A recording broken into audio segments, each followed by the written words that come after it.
Today on Locked On Red Wings, Detroit is embarrassed by Carolina, but then Simon says game over as Detroit takes the season series against the Toronto Maple Leafs.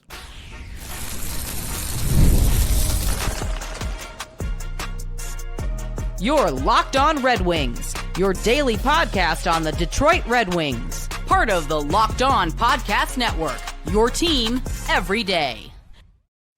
Welcome back to the Locked On Red Wings podcast. We are your hosts, Brian Fisher and Scotty Bentley, part of the Locked On Podcast Network, your team every day, wherever you get your podcasts. Scotty, the Red Wings had a miraculous comeback Sunday night against the Toronto Maple Leafs, down 1-0 and 2-1, but win in overtime. Their third straight victory in overtime, not their third straight win, but their third win that has come in overtime in a row. And Simon Edvinsson with the game ender had a great game. We are going to talk about it, but the Red Wings also did lose to Carolina, and pretty badly, the night prior on Saturday. So we will cover it chronologically. We'll lead off with Carolina, but I know everyone wants us to talk about the big thrilling wins. So if you're listening to this after it premieres, if you're listening to it as a live premiere, like you're stuck, you got to stick with us until we get to the game. But if you're listening to us afterwards, skip to segment 2. We'll probably talk the last 2 segments. But if you're watching the lot, I mean, those midnight watchers, man, those are dogs. Oh yeah. But the Red Wings split the weekend series 1-1, lost to Carolina. Scotty, let's start there. It was a 5-2 loss to the Carolina Hurricanes, a team that I think we did know going into the weekend. It was going to be a very tough matchup. It was a fight for top of the Eastern Conference. And Carolina had their A-plus game in that one. Yeah, that was, I don't know. I don't like excusing losses, but like at the same time, you're not going to go 82-0. And that is one of those things where when you look at, like, we will not look back at that game at the end of the season and be like, wow, we really let one like slip through our fingers. Like, They had won, 5 before that game, and then won 24 hours later as well, and Carolina is one of the best teams in the entire NHL. Like, that just happens. Now, they played horribly, and this wasn't like a close loss. This wasn't like, they battled, and they just did, like, no, they got their lunch served. Like, it was a really, really bad performance by the Wings. But again, we have the luxury, because it is a Sunday night as we record this and a Monday as people listen to this, of not having to record immediately after a Saturday game. And they can go redeem themselves before we get in front of a microphone. And they have, to an extent, I would say, done that. So, like, obviously in the moment versus, a day or two later is going to be different, and there's results in between that, whatever. But, yeah, I mean, if you look at that game in a vacuum, that is maybe the most they have been outplayed all year, I would say. Like, it was that like they really got their teeth kicked in pretty badly for all 3 periods. So not a good performance, but I don't think I don't really take anything away from that either. Does that make sense? Yeah, I mean, Carolina had a lot to rectify, too, because they had lost 3 straight prior to that, blown 3 straight leads in each of those 3 losses in a row. They had won 5 straight prior to those 3 straight losses. But, I mean, they blew a 2-goal lead, a 3-goal lead, and a 3-goal lead against Tampa, Florida. So, back on home ice after the game against the Detroit Red Wings, I mean, they had to come out and right the ship. And they played the exact game we were expecting, right? Like, this is a puck possession team, and boy, did they possess the puck in this hockey game. But even for Carolina, it was kind of an extreme example of what they can do. That was their A-plus game all the way through to the end of that one. And Detroit did push back, right? Michael Rasmussen got the Red Wings on the board first. It was a great feed by JT Compher off a board battle win or a turnover along the boards that he fed Rasmussen, streaking in late. Great shot, give the Red Wings a 1-0 lead. And they battled back in the third period and got a little bit of momentum. A feed from John Leonard on the second power play for a slam dunk goal by Andrew Kopp made it 3-2 at that time, and they were pushing. It looked like they might force another overtime, but then Dylan Larkin unfortunately wiped out in the defensive zone, turning the puck over to Svechnikov, I believe, on that one, and Red Wings ultimately fall 5-2. But Well, I that was a bad turnover by Dylan Larkin. Sure. And if you want to look at moments in that hockey game that were defining moments, like that was a defining moment. It didn't cost them the game because they were already losing at that point, but it did cost them a potential comeback. But like I've been saying, I mean, they were outshot by a huge margin. Yeah, dude. Each period. They almost ended the second period in single digits in shots. Like, it was that rough. Yeah, I mean, I think actually they did, Scotty. Were they officially? At 9? They had 9 shots through 2 periods. So I remember they were at 9 with like 3 minutes left in the second. And I couldn't remember if they got another shot the rest of the period or not. So yeah, right.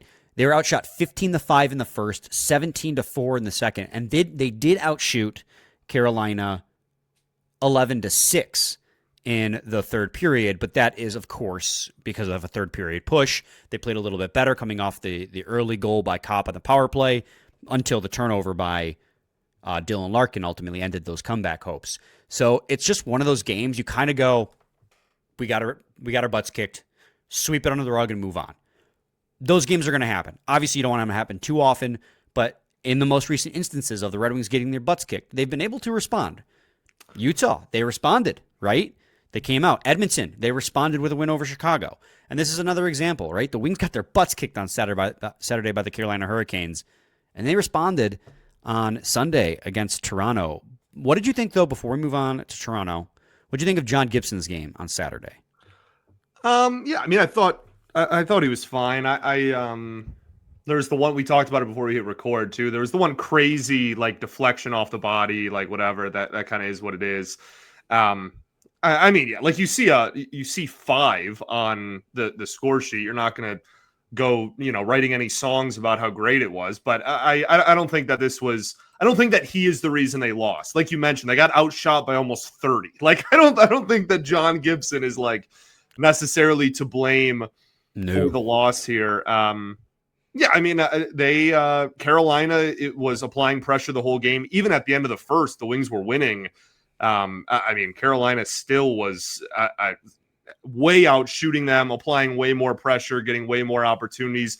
You were kind of just waiting for the seal to break, and I don't think that seal breaking is like John Gibson's fault inherently. So, yeah, I agree with you. I think that kind of blowout by Larkin there certainly kind of, sealed the deal a little bit. But I do think that it's, I think it's worth at least mentioning the fact that this was, again, like maybe I was being overly dramatic, but like they got absolutely caved in. They got outplayed significantly, and yet they were winning at the end of the first and were like had a chance to make it a game again in the second. Like this wasn't, this wasn't like over at puck drop necessarily, and they played pretty poorly. So I think that's, if you're looking for any silver lining, then I guess you can take that. But no, I guess to answer your original question, actually, and not have ADHD, like I don't think Gibson was like the reason. I don't think anything really of Gibson's performance in this game. I'll put it that way.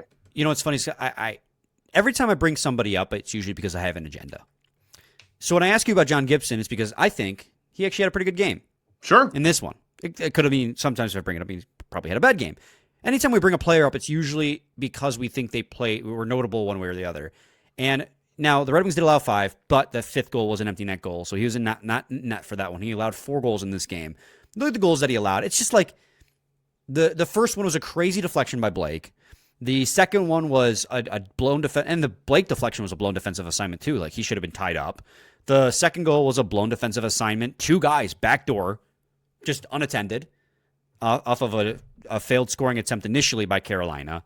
The Gostisbehere shot, like you want to make the argument he should have made that save. I won't deny that. It was a great shot by Gostisbehere. And the fourth one, Larkin turned it over. Like he was put in a really no-win situation in tight. So I thought he made a lot of saves throughout that entire game to keep Detroit in it, right? Like we talk a lot about early in the season, he kind of would allow a softie early and then make clutch saves when you're already down a couple goals late in the game. Yeah. In this one, I thought he consistently was making big saves. I mean, think about the first period in particular. Red Wings walk out of the first period with a 1-0 lead, despite getting, outshot. That's the Maple Leafs game. A lot Excuse to a me. little. It was 15-5 after the first period. And he stood on his head, and the Wings were walked out with 1-0. And then Carolina, they got to him a little bit in the second period. But, yeah, I thought he played great, and he might be the only notable performer from that hockey game because the rest of the team just was getting, beat up throughout the rest of the game. For sure. No, and I think that's a good point. When you have, I guess, kind of to piggyback off what I said earlier, like when the game isn't completely out of hand, halfway through, despite how much they were outplayed, you kind of do, tip your cap to the goalie a little bit more than anyone else. So I think that's probably a fair assessment. And shout out to John Leonard. Got another primary assist in that game. He's simply the greatest to ever do it. Yeah, he's the greatest hockey player of all time. Watch out, Wayne Gretzky. I'm glad you're finally coming around on that. All right, Scotty. We got a win to talk about here in segments 2 and 3 over the Toronto Maple Leafs. Simon Edvinsson ends it. We'll talk about that. Segment 2 of Lockdown Red Wings. There is nothing like being near the ice during hockey season. The speed, the hits, the atmosphere, it's unmatched. Watching at home is great, but being in the building is a completely different experience. The only thing that used to get in the way was actually getting tickets, long queues, endless scenes, and prices changing at checkout. That's why the Game Time app gives you the advantage and it gives it back to the fans. It's the hack for unlocking amazing NHL tickets and experiences in just a few taps. I pulled the Game Time app up a few months ago because I was looking for tickets for the Sergei Fedorov retirement game, and boy, did I land them. It helped me see views from my seat before I bought, so I knew what view I was getting. Also, the zone deals came in clutch, let me choose the section, and it picked the seats with the best value. And of course, it shows the fees up front, so the price you see is the price you pay. Take the guesswork out of buying NHL tickets with Game Time. Download the Game Time app, create an account, and use code LOCKEDONNHL. That's LOCKEDON NHL for $20 off your first purchase. Terms apply. Again, create an account and redeem code LOCKEDONNHL for $20 off. Download the Game Time app today. Oh, man. I just choked that so hard. I literally clicked like 4 different places and just missed every time, dude. I'll give you a little grace because they did change their out cue. It used to be... Yeah, now I can't remember off the top of my head, but they changed the out cue, so it's a little different. Swipe, tap, ticket, go. Swipe, tap, ticket, go, yeah. And on the new copy, it just says download the Game Time app. So I can see word catch you off guard. I was add to stage, and I just missed every time. I did a circle around it. Yeah, not great. All right, Scotty. Red Wings beat the Toronto Maple Leafs 3-2 in overtime. It clutches the season series against them as they have 3 wins on the season against the Leafs with 1 game remaining on the season against them. I mean, obviously the man of the hour is Simon Edvinsson, right? I would find it, pressed to find anyone else. It's awesome, obviously, just the play itself, but the fact that he goes down and then comes back into the game and scores the game winner is maybe the coolest thing ever. Yeah, I mean, his whole performance in this one, I actually think he started out a little bit slow, but the team did. It wasn't just an Edvinsson problem. Have you seen the hockey stat card for this game? Oh, dude, that's like 3/4 of the hockey stat cards for the Red Wings is just Edvinsson and Seider dominating the chart. Edvinsson and Seider are over. It's like that picture where it's like there's a good song playing and it's turn the volume up and the bar goes off the screen. That's literally it's that for them too. And then everyone else has varying degrees of solid production and whatnot, but those two pretty much night in and night out just, kind of blow everyone else out of the water. Yeah. Edvinsson goes down in the second period, blocks a shot. He's on the ice in pain. I was worried he wasn't coming back to this one. Gets a stick on a shot, by the way, while he's laying on the ground. Right, yeah. He was able to, he sees the plays going on. They're not blowing the whistle dead, which... Yeah. The subjectivity in which they blow the whistles dead when there's a player hurt, it drives me nuts. There's no I understand. I know you're supposed to wait until that team gets the puck, but that doesn't stop them sometimes. So Edvinsson's on the ground, writhing in pain. He sees the play's not going to stop. He lunges forward to use his stick to knock a puck out of the midair to break up a passing attempt, and then dives towards the middle of the slot to just use his body as a barrier. And eventually the puck goes out of play, I believe. He leaves the game with the help of a trainer, hobbling off. I'm like, okay, I don't think he's coming back. Off the ice. And then that shift, he's back out there. And I'm like, It was Mickey just makes a offhand. He's like, "Oh, Edvinsson's back out there." I'm like, "Yeah, he sure as hell is." Like, just unceremoniously comes back onto the ice, and he has a great game from there. He looked kind of pissed off because probably what had happened. He got hit by a puck, and he was throwing his body. He was using his body as well to take gaps away. He lit up John Tavares to deny a zone entry in the third period and take the puck away and go back up the ice for an odd man rush. He passed the puck for the odd man rush, didn't take it himself. And then, of course, we all know the OT winner, Hildeby, turns the puck over to Simon Edvinsson on a clear attempt, and he just dances around with that length. Hildeby tucks it in for the OT winner, does like 3 celebrations before the game's over. Did you listen to that conversation with Daniela after the game too? Yeah. So funny because one, she's like clearly trying to. I shouldn't like put words in her mouth, but it felt like she was trying to. I inferred it as she was trying to like guide him to like saying like she saw that celebration from Kane because it was very much like Kane's celebration that he does all the time, and he just said, "I see a lot of overtime winners," and he like did 4-1 because he wasn't sure the next time he was going to get one. And he also said that the pain in his leg is a long way from his heart, which is an all-time quote. That obviously, I want it on a t-shirt, dude. That is one of the coldest quotes ever. Like that is so sick. What a game by Simon Edvinsson. One of the best comebacks for him in this season after leaving with an injury to come back and then win the game in OT. And Moritz Seider, his partner, was just as good in this hockey game. Seider scored as well, if not, and better. That was like I mean, that shift by the whole team was insane. It started off with the second line that Kane had an opportunity backdoor that just hopped over his stick. They change and maintain the offensive zone possession. Raymond hits the post in the slot, and I go, "Oh, that was their chance," because they're down 1-0 at that point. And I go, that was their opportunity to tie this hockey game because they were struggling to generate offense. They keep the puck in. Seider gets the puck at the blue line, and it goes in and out so fast that I didn't even know they scored. It was it's also really kind of wild to, I don't know, like look at the final result of this game.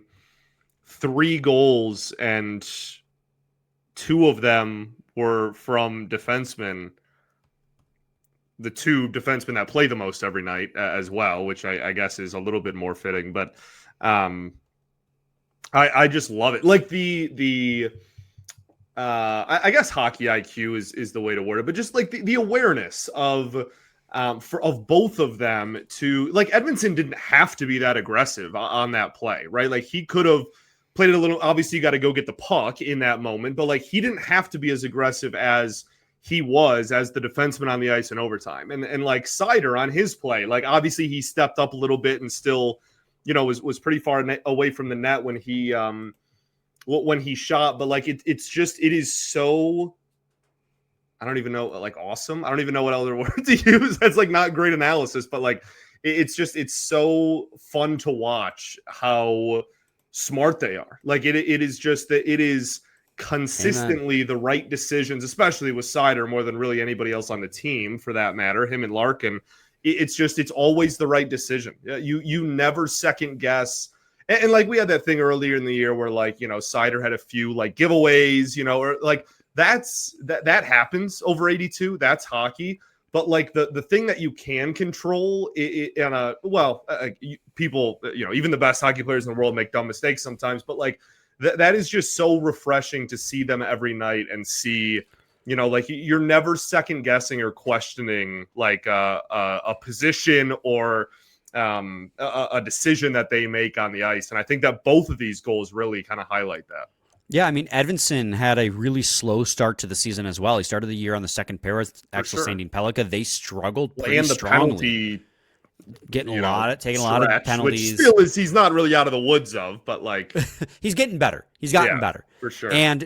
But like I genuinely sit here today and I can say that the Red Wings have maybe they have the best overall top D pair in the league. Moritz Seider's a Norris Trophy defender, and Simon Edvinsson, like he's not just riding Seider's coattails. Like he's winning his minutes all the same. And they played the bulk of these minutes. I know Austin Matthews is having a down year this season, but he played the bulk of today's game against Austin Matthews.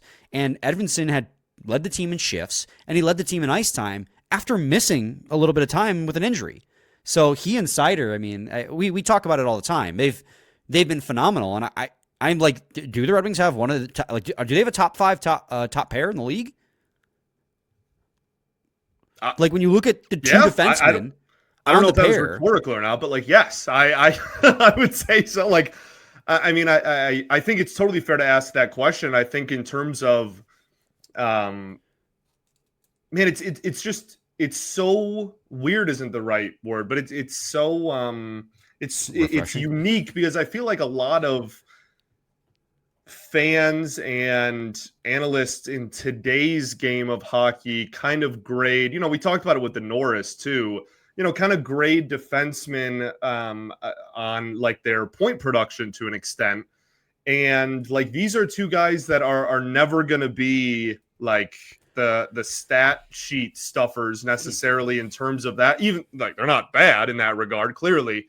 But the fact that two guys that, 50, 60 points is going to be a good offensive year for them, it can be in that regard, I think is a testament to how, just how incredible they are defensively. I do think you are underselling how good a defenseman hitting 60 points is, and Seider's on pace for over 60 points. I was comparing them to Norris candidates, not like... Well, I mean, he is a Norris candidate this year. And Werenski and whatnot. Yes, for sure. And doing that with elite defense on top of that is obviously... But that's what makes... Right. That's what makes Seider so special this season. For sure. Like, he's getting the point production. He's at 7 goals on the year. His career high is 9. And we're not even technically halfway done with the season. They're at 40 out of 82. Like, he's on pace. His goals are on pace for 14. And then put in that into context with how good he also plays defensively with the deployments that he gets. Like, I know Makar's on an astronomical pace offensively, and you're right. That type of production is going to win most years. But I think he's a finalist at this rate. Like, I don't know. I mean, I think you could argue if the season ended today, I think he would be the runner-up if the season ended today. I really do. I think that the national media is just, again, like the offensive production that Makar is on is just, they're not going to not give him an award.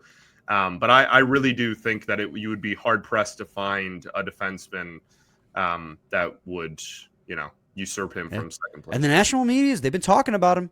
Yeah, a lot more over the last couple of weeks, which is awesome to see finally. He's not flying under the radar anymore. And which is so cool. That's awesome. Like, you need to not fly under the radar if you want to win an award. Like, you have to be in the public eye. Especially the Norris, more than really any other award, I would say. Like, that's such a, like, once you win, you're like in the club, and then you just get like voted again and again and again, right? Like, more than any other award, once. Yeah. Once you win the Selke once, you're the Selke winner until you retire. Right, yeah, basically. Selke, I guess, is fair too. Yeah, for sure. No, they're both the same way.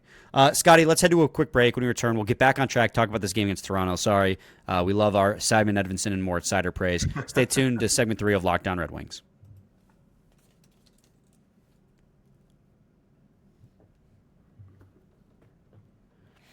All right, Scotty. Obviously, we talked about the big headline. That's the big storyline from this hockey game. That's the word. The game overall, Red Wings came out really sluggish to start the game. First period, I thought Toronto was the better team at puck possession, although I thought the Red Wings did a pretty good job of making sure not a lot of high-danger opportunities presented themselves. Shots were pretty even after the first. I thought from the second period on, Detroit really took control of the game, game's flow, and the momentum, even though they had to come back from a 2-1 deficit and a 1-0 deficit. Outside of the top pair, who stood out to you in this one? It's a great question. I agree with you. I think that the first period slow start, I think they were like pretty objectively the better team in most of the second and all of the third, though, which is, was really refreshing, I guess. Shout out Mason Appleton. We'll take that. The only non-defenseman to score a goal in this game. So tip of the cap to Mason Appleton. I think obviously anytime goal scorer. He also played over 15 minutes tonight, which isn't nothing. So I think that there's, again, some flowers to be deserved there. Yeah, and it was a huge goal by Mason Appleton too. And the Red Wings had just given up a goal. Axel Sandin Pellikka kind of got forced up against the boards. The puck was stripped from him, and a huge goal was that Nick Robertson on that one to give the Toronto Maple Leafs a 2-1 lead. And then 20 seconds later, the Michael Rasmussen tries to float a puck through a defender. It ends up kind of being a 50-50 puck. Appleton gets it and just fires it past Hildeby, who was pretty good all night long, to tie the game back up. That was a huge moment for the Red Wings. I think if Toronto gets past 5 minutes without a response goal by Detroit, it really begins to kill any hope for a comeback. But the fact that Appleton was able to, and that was his first goal since I think October 15th. And who did they play in that game? Because that's early on in the season. Was that his first goal since the Maple Leafs? That would because be I know hilarious. he scored that winner. October 15th. Oh, this is Toronto's schedule.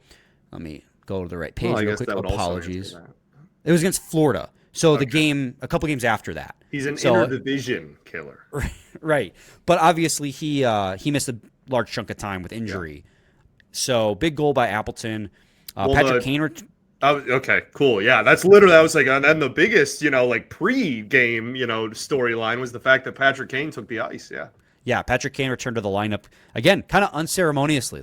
All of a sudden, you just hear a reporter go, "Oh, Kane's in." It's oh yeah, okay, he didn't play yesterday, so it's great to have him back. In his shots too, and his second line dominated play in this hockey game. And I was curious how that would go because John Leonard, again, we've talked about it, gave the second line a different look. John Leonard's not Patrick Kane, but he is a shooter and he hustles hard. And so the second line with Leonard, they forechecked hard. They won a lot of battles. They won a lot of minutes. They produced some as well, mostly on the power play, but a little bit at 5-on-5. And then Patrick Kane comes back in and, just a casual 79, 80% expected goal share. Yeah. Just casual. Very good. Yeah, something light for him. It is casual right. For you look across his career. If did you have any thoughts about Leonard then staying in the lineup, moving down to the fourth line? Didn't play a ton, but it was him, Danielson. There's somebody else that I think missing the doubled up. Anyway, Casper. Yeah.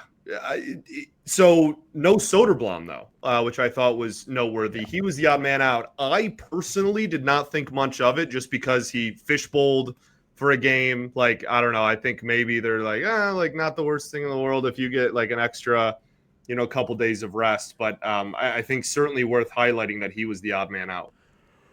Yeah, I mean, Soderblom, it's tough. We had a whole episode about this a couple days ago. It's a good problem to have where I have loved Soderblom's game this season, but he hasn't been putting a lot on in the score sheet. So when you're looking for a player to pull out of the lineup, you can pick Soderblom. I don't think it's the worst decision in the world. If you ask me who to pick better, I wouldn't be able to give you one. I want them all to play because I think they're all contributing to the lineup in some way, shape, or form right now. So he was just the odd man out in this one. Big loss yesterday. I don't think Soderblom was particularly good against Carolina in that game. So that probably made it an easier decision. John Leonard had an assist in that game, a primary assist as well. But that fourth line technically was the other line I really wanted to highlight in this episode. So it was a good transition by you. The kid line with Casper, Danielson, and John Leonard, who's 27 years old, was very good as well. They had a shot attempt share of 70%.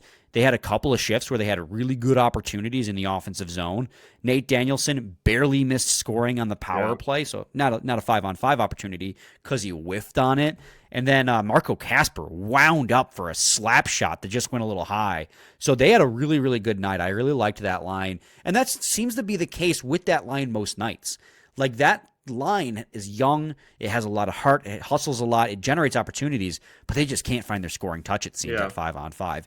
Power play a little different, but 5-on-5, man, just struggling. Yeah, and they're young / inexperienced. You hope that turns around at they'll find. And I think that's honestly probably part of the reason that Leonard was put on that line was this guy has done really well in the top six with setting up teammates and providing some points. So let's put maybe him a little bit older. a little bit more professional hockey under his belt, he can maybe go down there with the kids and produce some offense. And yeah, they certainly were pushing the pace and looked good when they were on the ice. Just nothing to really show for it in the scorecard.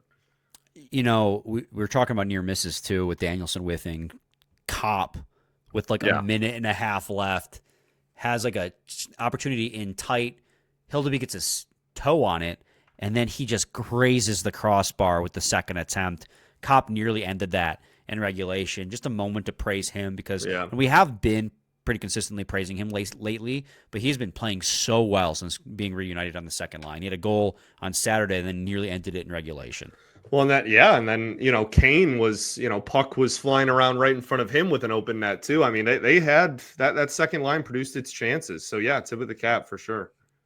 I'm trying to think who else. Talbot had a pretty solid game, I think. I thought he was good. Like he kept him in the game. They got a win. I'm happy with it. That was Talbot's second win in a row.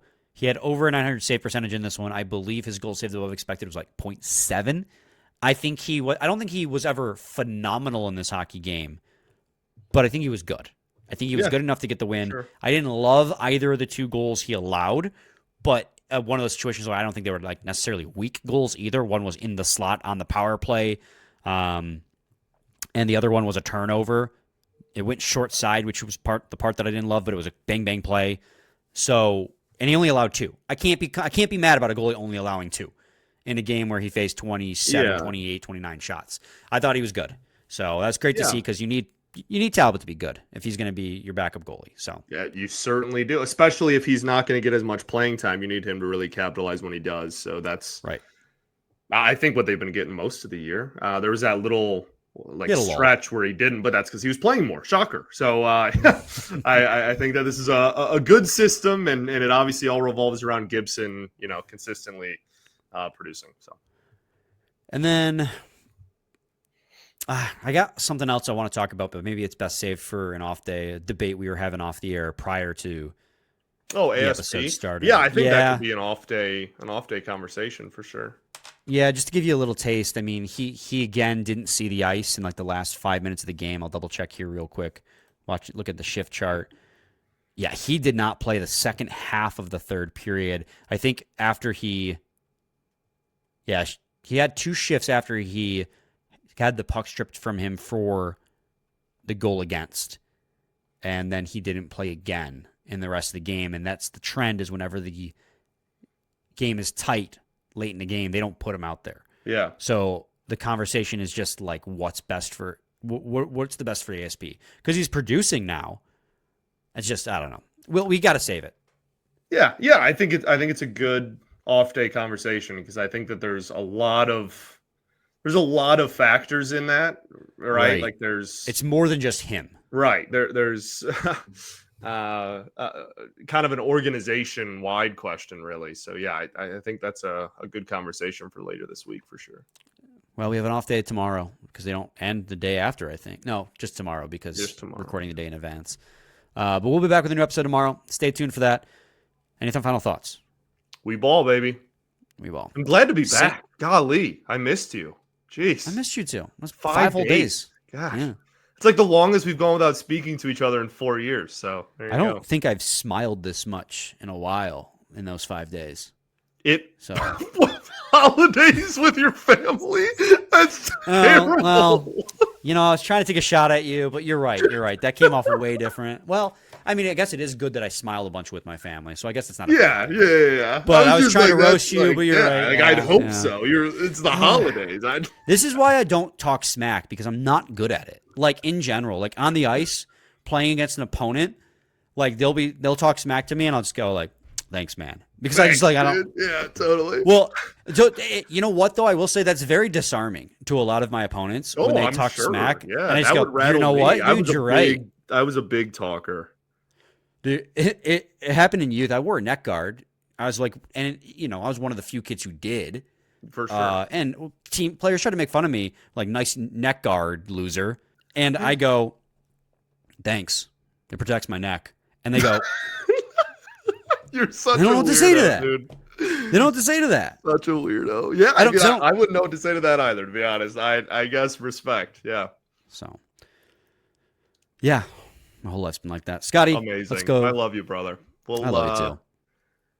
We got off day tomorrow, yeah. So, yes, sir. ASP and preview and yeah. Sure, sounds like a plan. Good to be back. Good to be back. Good to be back and talking about a win. So, dang right. Top of the Atlantic Division still. Feels good. Feels good. Give me that Same on time. January 1. I want to say that in the year 2026. I want to say that they're at the top of the Atlantic. I want to say that and not know that 8th place is just 9 points behind. I want to say that after the trade deadline and know that a giant collapse is not still staring us in the face. But a giant collapse is 3 losses in a row and we could be on the outside looking in. That's super fair. Super fair. And like the Wings are doing their job. They're winning games. They can only take care of what they can take care of. Yeah. But yeah. Is it too much to ask for the Canadiens or the Lightning? The Buffalo Sabres have won 8 in a row out of nowhere. I was just going to say, how about anyone, dude? If anyone in this division could suck, that would be awesome. But they're allergic, so. And we're the best of the best. Gosh. All right, let's end it there. Talk to you guys tomorrow.